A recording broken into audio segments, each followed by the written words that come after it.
We're down here in Poole in Saltons Marina. We have the unbelievably good fortune to have 3 identical boats to test.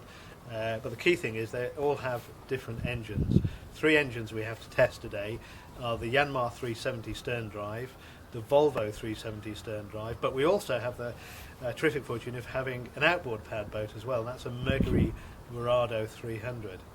The intention is to take all 3 out, see how they handle, see how they perform, measure the fuel consumption, and generally form a really good solid comparison between boats which are identical other than their engines.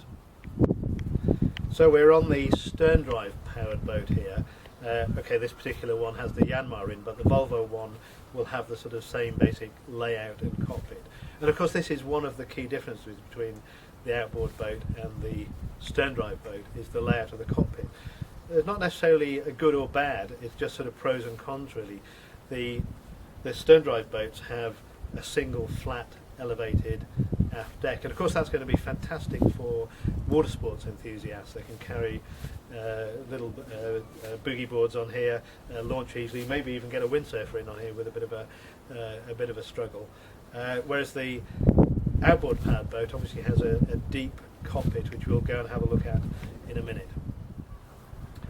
We're on the outboard powered boat here, and of course you can immediately see the difference in the cockpit layout. Okay, we're on XOs now, but that same basic trade-off will be probably apparent on different boats as well. So you get a deeper cockpit here, which you can argue is safer for families, but not quite the sort of open flexibility, and it's just slightly more difficult to embark and disembark, but still very easy. You could argue that service access is better on the outboard powered boat. To be quite honest though, on big single stern drive boats, the access through that enormous aft deck hatch is so good. I don't think any of the boats have a sort of winning hand there.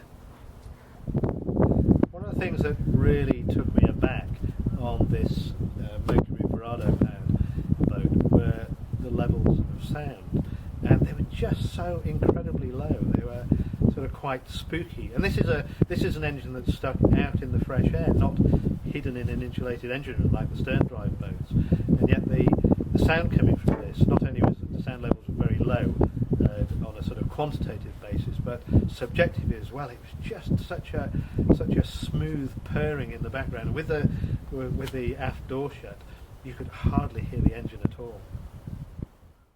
One of the things we did today, of course, was record a full set of test data, and that was quite interesting. Not only because of the fuel consumption, but actually because of the relative top speed. So the 3 figures we got were the Mercury, which is 300 horsepower, remember, we got 37.7. The inboard Yanmar, which is 370 of course, we only got a fraction more, 38.6, and the engine was revving to its full revs. And then that's so surprising really that the Volvo, again 370, we got 42.4, which is quite a big jump, not quite 10%, but not far short of 10% gain over the Yanmar.